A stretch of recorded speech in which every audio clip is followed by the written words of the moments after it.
يا صباح العسل. ازيكم يا حبايبي، عاملين ايه؟ يا رب تكونوا بخير. النهارده ان شاء الله هعمل معاكم تجربه او تجارب اللي هنعرف بيها العسل الاصلي ولا مغشوش. انا شاريه 3 برطمانات، كل برطمان بمكان. فهنشوف بقى التجارب اللي الناس عملتها واجربها معاكم، وهنشوف هنعرف الاصل المغشوش ولا لا. اول تجربه المنديل. هنجيب منديل زي ده كده،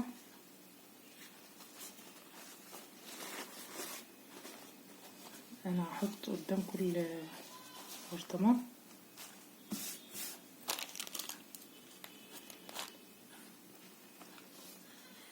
يا رب تكون الصورة واضحة. هنفتح بقى، بسم الله بسم الله. هناخد طبعا معلقة خشب زي ما انتوا عارفين. هناخد نقطة هنا. قال العسل لو مغشوش المنديل هيتبل من تحت،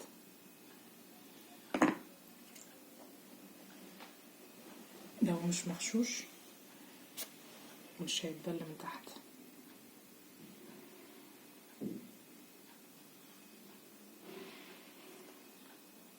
ده التاني اهو.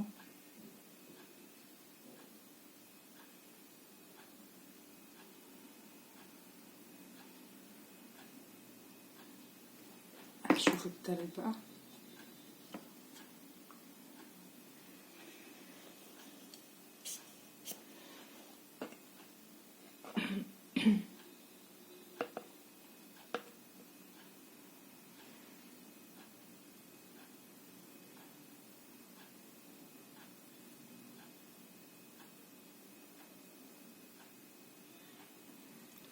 بس كده. الاولاني ده والله العظيم بجد، يعني شايفين الاولاني ده مغشوش اهو، المنديل اتبل من تحت. التاني والتالت والله بجد التجربة ديت التاني والتالت المنديل ناشف خالص، الاولاني مبلول خالص اهو. يا رب تكون الصورة واضحة لكم. الاولاني اتبل خالص اهو،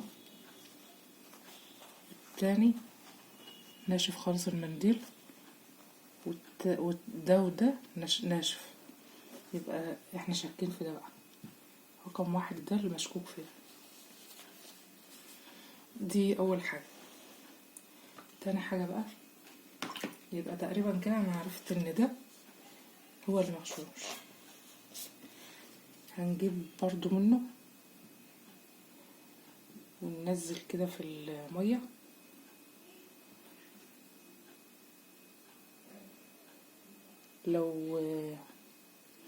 لو عمل اشكال ثلاثية كده في المية هيبقى اصلي، لو ما عملش هيبقى مغشوش. واصلا العسل اصلا تحس ان هو باش في المية.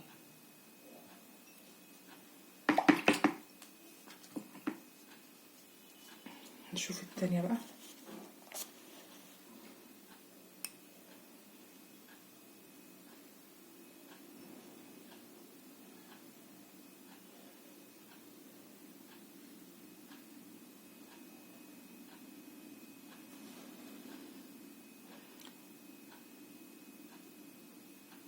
الاولاني ده انا حاسس ان هو خلاص ما عادش. التاني ما شاء الله موجود اهو. التاني موجود زي ما هو. هنشوف التالت بقى.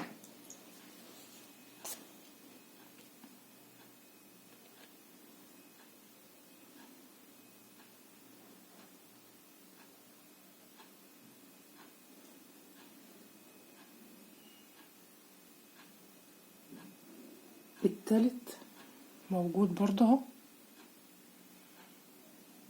معرفش انتوا شايفينه ولا لا. يبقى فعلا والله بجد يعني الاولاني ده هو المغشوش. ده انا اصلا اول ما حطيته في الميه ما عادش باين. يعني ملوش اثر، كأنه شوية سكر وداب. التاني ده لسه موجود اهو، ده لسه موجود، وده لسه موجود. يبقى الاولاني ده هو المغشوش. يبقى كده انا عرفت ده الاولاني ده مغشوش. كده خلاص. يبقى بالتجربة الاولاني ده رقم 1 ده اللي مغشوش، لانه بشف المية والمنديل اتعك من الناحية التانية. الاتنين دول يعتبر كويسين. اخر تجربة بقى هعملها معاكم، اللي هي عشان نتأكد برضو.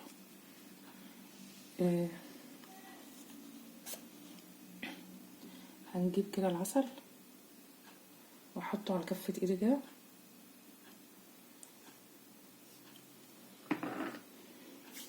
وهدعك ايدي بساتر. لو عمل فتل كده، لو عمل فتل طبعا مش شايفين الفتل، يبقى هو ده مغشوش. وده فعلا بيعمل في ايدي فتل من جوه. تيجي تدعك بايدك كده بيلزق، مش بيجري كده على ايدك زي الزيت كده، يبقى ده المغشوش. يبقى كل التجارب اثبتت ان الاولاني ده بالنسبه لي مغشوش. انا مش فاكره انا جايباه منين والله، بس انا عارفه ان الاتنين التانيين جايبوهم منين. هنجرب برضو على الايد التاني والتالت عشان يبقى انت كده يا باشا مغشوش. تمام كده. هنجرب بقى ده وده. بسم الله.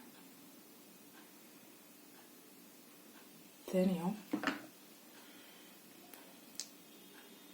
لا مفيش اي فتل ولا في اي حاجه، يعني ماشي بس مش قوي برضو، يعني تحس انه تقيل شويه على ايدي، مش زي ما بيقولوا. هنجرب التالت. يبقى التجربه دي ما نفعتش مع العسل رقم 2. هو مبقاش مغشوش يعني غش، يعني زي ما احنا فاهمين. ده هو بيبقى العسل النحل مش مأكلينه سكر، يعني مش مأكلينه، مش متغذى على رحيق الزهور ولا حاجة. في الآخر وفي الأول هو عسل وهناكله. هنشوف التجربة بقى على التالت. ده كويس، ده ماشي على ايدي زي ماشي اهو، ما بيلزقش.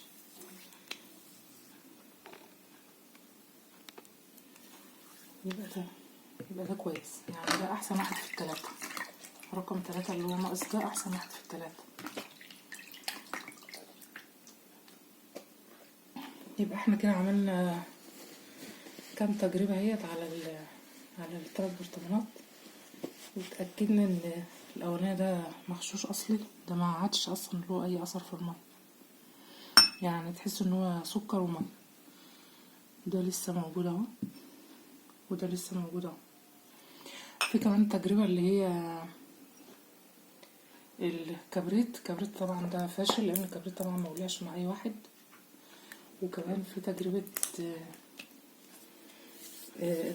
الطعم، قالوا لك لو بيعمل حرقان في الحلق قوي يبقى هو ده اصلي، واللي ما بيعملش حرقان في الحلق يبقى مش اصلي. المنديل زي ما عملناه،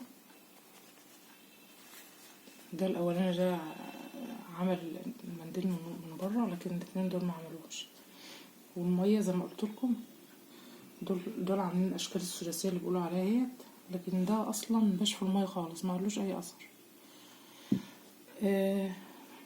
في الاول وفي الاخر يا جماعه، من غشنا فليس منا. واحنا بنشتري، اما تيجي بس تشتري عسل من مكان، تشتري من مكان تكون انت واثق في صاحبه، وصاحبه عنده امانه وثقه، وبس. مش هنقدر نقول اكتر من كده. ده كان فيديو بسيط عن تجربه ازاي تعرف العسل المغشوش من العسل الاصلي. اتمنى يكون الفيديو عجبكم. شكرا.